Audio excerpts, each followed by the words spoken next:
1912년 4월 10일 승무원과 승객 합쳐 2200명 이상을 태우고 첫 항해를 시작한 타이타닉호는 너무나도 평온하게 항해를 하던 중 4일째 되는 밤 11시 40분경 빙산을 너무 뒤늦게 발견하고서 급히 방향을 트는 과정에서 그만 오른쪽 뱃머리가 부딪히고 외판이 찢어지면서 물이 새어 들어오기 시작했습니다.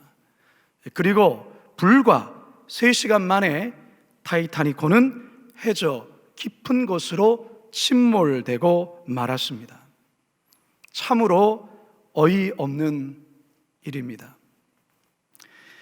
한편 바닷물이 가판까지 서서히 차올라 승객들 모두가 죽음의 공포에 휩싸여 있던 순간 타이타닉호 악단의 지휘자이자 바이올리니스트인 윌리스 헨리 하틀리가 7명의 연주자와 함께 잔잔한 찬송가를 연주하기 시작했습니다. 그 곡이 바로 내 주를 가까이 하게 하문입니다. 내 주를 가까이 하게 하문, 십자가 짐 같은 고생이나 내 일생 소원이 늘 찬송하면서 주께도 나가기 원합니다. 아비규환 속에 울려 퍼진 이 찬양은 두려움에 사로잡혀 있던 승객들의 마음을 안정시켰고 서서히 침몰해가는 가판에서 다 같이 눈물로 이 찬양을 함께 불렀다고 합니다. 사랑하는 성도 여러분, 어느 누가 이 같은 비극적 상황을 상상이나 했겠습니까? 어느 누가 이 같은 일을 예상이나 했겠습니까? 그런데요, 우리의 인생 또한도 살다 보면 이 타이타닉호가 그랬던 것처럼 전혀 예상치 못한 고난의 빙산에 우리의 인생의 배가 부딪힐 때가 있습니다. 성도 여러분, 오늘은 십자가 시리즈 4번째 시간입니다.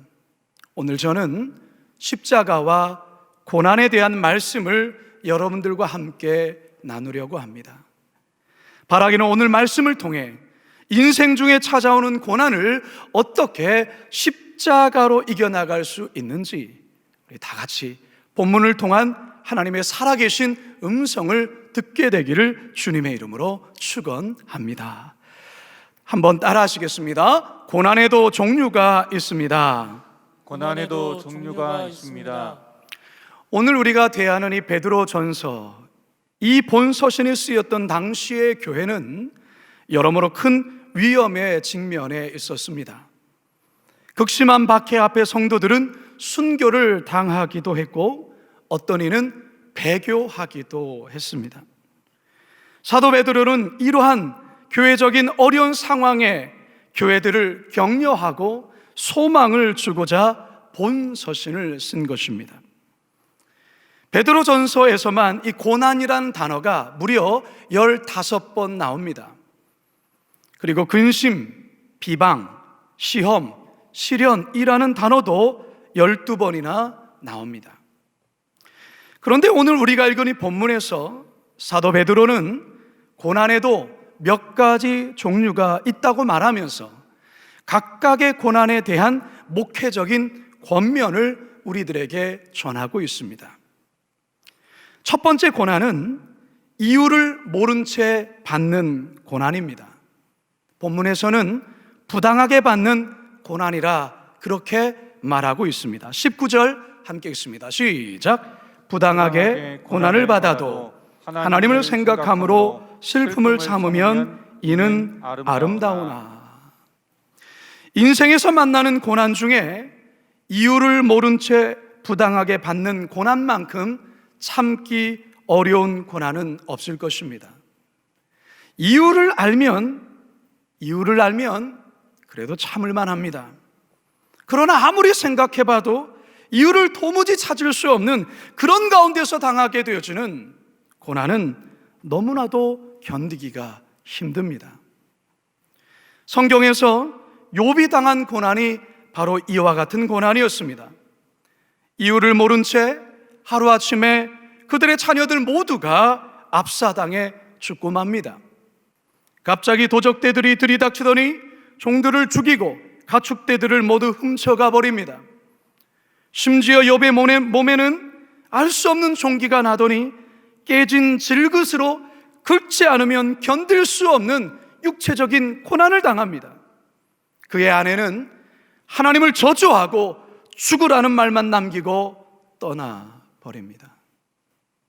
이 모든 것이 욥에게는 도무지 이유를 모른 채 당하는 고난이었습니다. 두 번째로는 선을 행하다 받는 고난입니다. 우리 20절 하반절입니다. 시작. 선을 행함으로 고난을 받고 참으면 이는 하나님 앞에 아름다우니라. 이게 바로 예수님이 당한 십자가 고난입니다. 예수님은 아무런 죄가 없으셨지만 우리를 구원하기 위해 십자가 고난을 받으셨습니다. 22절과 24절 상반절도 함께 읽습니다. 시작. 그는 죄를 범하지 아니하시고 그 입에 거짓도 없으시며 친히 나무에 달려 그 몸으로 우리 죄를 담당하셨으니 이는 우리로 죄에 대하여 죽고 의에 대하여 살게 하려 하심이라. 아마 우리 성도들 중에도 교회를 다닌다는 이유만으로 믿지 않은 부모님이나 혹은 가족들로부터 심한 욕을 듣기도 하고 더 나아가 어떤 핍박을 받을 때도 있을 줄 압니다. 직장에서, 사회에서 하나님의 말씀에 순종한다는 그와 같은 이유 때문에 심적으로나 혹은 환경적으로 어려움을 겪는 분들도 있을 것입니다. 신앙의 양심 때문에 의의 편에 섰는데 그 이유로 협박과 핍박을 받는 경우도 있습니다. 성도 여러분, 이게 바로 선을 행하다 받는 고난입니다. 그리고 마지막 세 번째는 자신의 잘못으로 당하는 고난도 있습니다. 20절 상반절입니다. 시작. 죄가 있어 매를 맞고 참으면 무슨 칭찬이 있으리요. 죄가 있어 매를 맞고 참으면 자신이 죄를 지어서 받게 되는 고난, 어려움입니다. 사실 이 같은 고난은 그리스도인들이라면 받지 말아야 하는 고난입니다. 4장 15절 함께 읽습니다. 시작. 너희 중에 누구든지 살인이나 도둑질이나 악행이나 남의 일을 간섭하는 자로 고난을 받지 말려니와. 성도 여러분, 여러분들은 이 세 가지 고난 가운데 혹시 어떠한 종류의 고난 속에 있습니까? 자신의 어떤 고집이나 아집, 어리석음, 섣부른 판단, 그리고 죄를 범함으로 받는 고난을 이해할 수 없는 고난이라고 잘못 착각하고 있지는 않습니까? 죄를 지어 받고 있는 고난이라면 하나님 앞에 눈물로 참회하며 회개하셔야 됩니다. 그리고 다시는 그와 같은 죄에 연루되거나 그와 같은 죄를 반복해서는 안 됩니다. 반면에 아무런 잘못이나 나쁜 행동을 하지 않았음에도 불구하고 이해할 수 없는 고난, 부당한 고난 속에 있다면 하나님의 선한 계획과 뜻이 있음을 신뢰하면서 욥과 같이 온전히 참고 인내하실 수 있기를 바랍니다. 더 나아가 예수님과 같이 선한 일에 동참한 것 때문에 핍박과 고난을 받고 있다면 여러분 오히려 기뻐하시고 즐거워하셔야 합니다. 왜 그럴까요?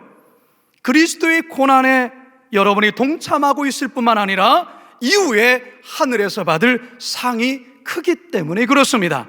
4장 13절 함께 읽습니다. 시작. 오히려 너희가 그리스도의 고난에 참여하는 것으로 즐거워하라. 이는 그의 영광을 나타냈을 때에 너희로 즐거워하고 기뻐하게 하려 함이라. 아멘. 바라기는 여러분 자신이 어떤 고난 속에 있는지를 잘 분별하시고 오늘 주신 말씀을 통해 지혜를 얻어 고난을 잘 대처하심으로 인생의 고난에서 승리하시는 우리 모두가 되기를 주님의 이름으로 축원합니다.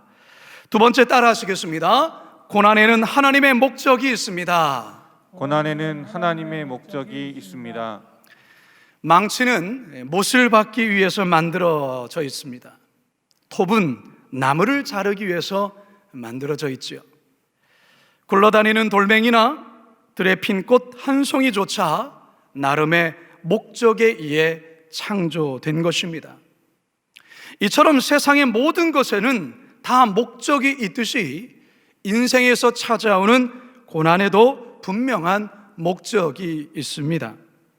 특별히 그리스도인들이 받는 고난에는 하나님의 선한 목적이 담겨져 있습니다.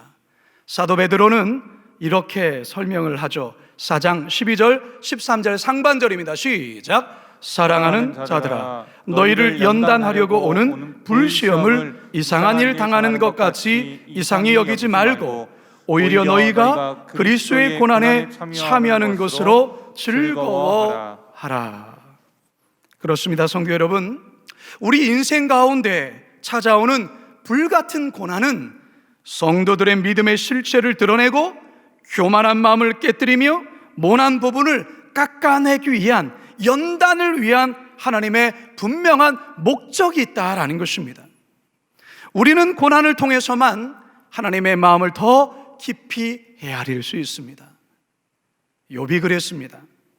결국 욥은 고난을 통해 자신을 단련케 하시고 순금같이 나오게 하시는 그 하나님의 목적을 비로소 깨달으며 이렇게 고백을 하죠. 욥기 23장 10절입니다. 시작. 그러나 내가 가는 길을 그가 아시나니 그가 나를 단련하신 후에는 내가 순금같이 되어 나오리라. 아멘. 여러분, 금이 가지는 순도를 캐럿이라는 단위로 표시를 하지요. 캐럿.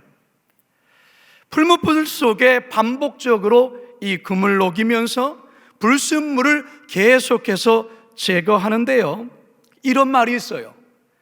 14번, 14번 재련하면 14캐럿이요 18번 재련하면 18캐럿이요 24번, 24번 재련하면 24캐럿이 되어 순금이 된다. 참 일리 있는 말이라 생각이 드는데요, 풀무불에 많이 들어가서 나올수록 불순물이 제거되어지고 순금이 된다는 것입니다. 우리 그리스도인들 고난의 풀무불 속에 여러 번 들어갔다 나왔다는 것을 반복을 통해서 더욱더 순금 성도로 변화된다라는 그 말입니다. 그렇다면 성도 여러분, 한번 여러분 자신을 한번 살펴보십시오. 여러분은 하나님 앞에서 영적으로 몇 캐럿 성도이십니까? 14캐럿입니까? 아니면 18캐럿입니까? 아니면 24캐럿입니까? 고난의 풀무에 몇 번 들어갔다 나오셨습니까? 너무나도 인생에 많은 고난이 있으셨습니까? 그렇다면 여러분, 원망하거나 불평하지 마십시오. 왜요? 여러분은 지금 하나님 앞에서 14캐럿이 아니라 18캐럿이 아니라 24캐럿의 순금 성도로 만들어지고 있기 때문에 그렇습니다. 여러분께 솔직하게 물어봅니다. 여러분은 14캐럿 금반지를 원하세요? 24캐럿 금반지를 원하십니까? 당연히 24캐럿 금반지 아니겠어요? 여러분, 하나님께서는 우리들의 신앙이 그저 겨우 구원받는 신앙으로 천국에 오기를 원치 않아요. 그저 그런 신앙으로, 그저 겨우 신앙생활하는 그런 신앙이 되기를 원치 않는다, 그 말이에요. 우리 하나님은 여러분들의 신앙이 세상이 감당치 못할 그 같은 믿음과 신앙의 사람이 되어지기를 원해요. 그러하기 때문에 하나님 여러분의 인생 속에 고난을 주시는 겁니다. 왜요? 그 고난을 통하여 나의 모난 인격과 나의 잘못되어진 생각과 내 삶의 욕심들이 깨뜨려지고 다듬어지기 때문에 그런 것입니다. 성도 여러분, 혹시 고난 가운데 있는 성도 여러분, 육신의 질병으로 인한 고난이 있습니까? 자녀들의 문제로 인한 고난이 끊이지 않습니까? 경제적인 그 어떤 고난으로 인하여서 인생의 벼랑 끝에 있는 것 같은 그런 아픔이 있습니까? 사랑 여러분, 오늘 이 말씀을 통하여 그 같은 고난과 역경을 통하여 나의 인격과 신앙을 불로연단케 하시는 그 하나님을 바라보시기 바랍니다. 물론 아플 수 있어요. 아파요. 고통스러워요. 그러나 오늘 하나님께서 우리 모두에게 주시는 이 말씀 붙들고 잘 인내하시면, 잘 견디시면 순금 같은 성도 되어 우리 하나님 영광 받아 주실 줄로 믿습니다. 로마서 8장 18절의 말씀입니다. 시작. 생각하건대 현재의 고난은 장차 우리에게 나타날 영광과 비교할 수 없도다. 이와 같은 은혜가 저와 여러분 모두에게 있기를 주님의 이름으로 축원합니다. 마지막 세 번째 따라 하시겠습니다. 고난을 이길 힘이 십자가에 있습니다. 고난을 이길 힘이 십자가에 있습니다. 예수님이 당하신 고난은 자신의 죄 때문에 당한 고난이 아니었어요. 정치적인 역모에 의해 억울하게 당한 부당한 고난도 사실 아니었습니다. 예수님의 고난은 하나님의 뜻과 계획 속에 작정된 고난이었습니다. 십자가를 짊어지고 가는 그 고난을 우리 예수님은 아셨습니다. 아시면서도 그 고난을 향하여 걸어가셨던 것입니다. 24절 함께 읽겠습니다. 시작. 친히 나무에 달려 그 몸으로 우리 죄를 담당하셨으니 이는 우리로 죄에 대하여 죽고 의에 대하여 살게 하려 하심이라. 그가 채찍에 맞음으로 너희는 나음을 얻었나니. 물론 예수님조차 육신을 입고 있으셨기에 십자가 고난이 두려웠어요. 그래서 겟세마네 동산에서 밤을 새워 할 수만 있다면 이 잔을 지나가게 하여 주옵소서, 그렇게 하나님께 부르짖어 기도했던 것입니다. 그러나 하나님의 뜻이 십자가 고난에 있었기에 예수님은 기꺼이 그 십자가를 지신 것입니다. 십자가로 말미암아 온 인류의 죄를 구속하실 수 있었기에 그 십자가를 담당하셨던 것입니다. 뿐만 아니라 예수님이 십자가 고난을 기꺼이 받으셨던 이유는 오늘날 고난당하는 모든 성도들을 고난을 이길 수 있는 힘이 십자가에 있음을 알려주기 위하여 먼저 본을 보이셨던 것입니다. 21절입니다. 시작. 이를 위하여 너희가 부르심을 받았으니 그리스도도 너희를 위하여 고난을 받으사 너희에게 본을 끼쳐 그 자취를 따라오게 하려 하셨느니라. 너희에게 본을 끼쳐 그 자취를 따라오게 하려 하셨느니라. 따라서 성도 여러분, 이해할 수 없는 고난이나 혹은 의의 편에 섰다가 선을 행하다가 겪게 되는 고난 앞에 설 때에 여러분, 예수님의 십자가를 생각하십시오. 십자가를 지신 예수님을 바라보십시오. 그리고 그 뒤를 쫓아가십시오. 그러면 우리의 인생 속에 다가오는 그 다양한 고난들 우리는 넉넉히 이길 수 있게 됩니다.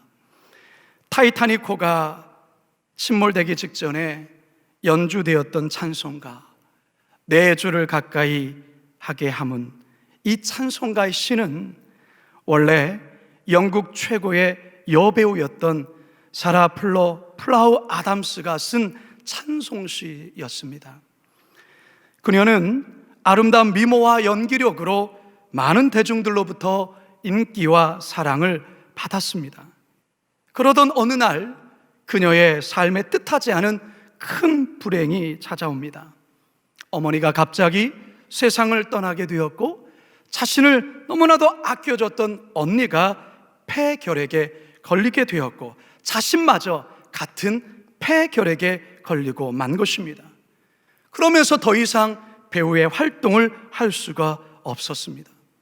아름다운 외모는 점점 시들어갔고, 날마다 질병의 고통과 죽음에 대한 두려움에 휩싸여야 했습니다. 깊은 좌절에 빠졌던 어느 날, 그녀는 자신의 그 침대 옆에 놓인 성경책을 우연하게 보게 됩니다. 주일학교 때부터 신앙생활하며 보았던 성경이었지만, 배우로 활동하면서 바쁘다는 이유로 통보지를 않았습니다. 그녀는 그 성경책을 들고 창세기를 펼쳐 읽어가던 중에, 야곱이 형에게 쫓겨 외삼촌 라반의 집으로 가던 중 빈들에서 돌베개를 의지하며 자고 있는 그 처량한 야곱의 모습이 자신의 모습과 비슷한 생각을 갖게 되었어요. 하지만 꿈을 통해 다시 하나님을 만난 야곱을 보면서 비록 자신 또한 질병으로 육신의 아름다움과 세상적인 꿈은 사라졌지만, 그와 비교할 수 없는 신앙을 다시금 회복하게 된 것에 대한 그 사실에 감격하게 됩니다. 그 감동으로 그녀는 즉시로 펜을 꺼내 시를 쓰게 된 것이 바로 찬송가 338장 4줄을 가까이 하게 하려 함입니다. 그녀는 7년 후인 43살의 나이에 세상을 떠나고 맙니다. 그녀가 사망한 지 8년이 지난 후에 그녀의 시는 시온의 영광이 빛나는 아침을 작곡한 로엔 메인슨에 의해 완성이 됩니다. 이후에 이 찬송은 고난 중에 있는 성도들을 위로하고 힘을 주는데 아주 큰 역할을 감동하는 찬송이 되었고, 지금 오늘 우리에게까지 이 찬송이 불려지고 있는 것입니다. 4줄을 가까이 하게 함은 십자가 짐 같은 고생이나 내 일생 소원은 늘 찬송하면서 주께 더 나가기 원합니다. 내 고생하는 것 옛 야곱이 돌베개 베고잔 같습니다.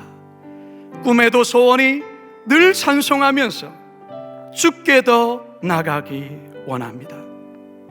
예수님은 오늘도 고난 중에 있는 성도들 향하여 이렇게 말씀하십니다. 사랑하는 자야, 내가 너희 고난을 안단다. 너의 억울함, 너의 수치스러움, 너의 처절함, 너의 아픔을 내가 안단다. 사랑하는 자야, 고난 앞에 무너지면 안 된다. 고난 앞에 쓰러지면 안 된다. 내가 끝까지 십자가를 졌던 것처럼 너 또한 나를 보며 끝까지 그 고난을 이겨내야 된다. 성도 여러분, 혹시 고난 중에 있으십니까? 이해할 수 없는 고난을 겪고 계십니까?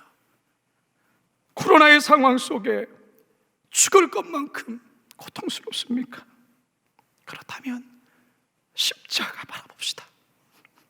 우리와는 비교할 수 없을 정도로 무지막지한 그 고통을 인내하시고 참아내시고, 그 길이 고통의 길임을 알매도 불구하고 우리 때문에 기꺼이 걸어가신 그 예수님의 그 십자가의 고난을 바라봅시다. 그리고 이 고난을 통해 우리의 신앙과 인격을 더욱더 연단케 하시려고 하시는 하나님의 그 목적이 있음을 반드시 기억하시며, 그 힘으로 우리의 삶 앞에 놓여진 그 고난 넉넉히 이겨가시는, 순금처럼 나오시는 우리 모두가 되기를 주님의 이름으로 축원합니다.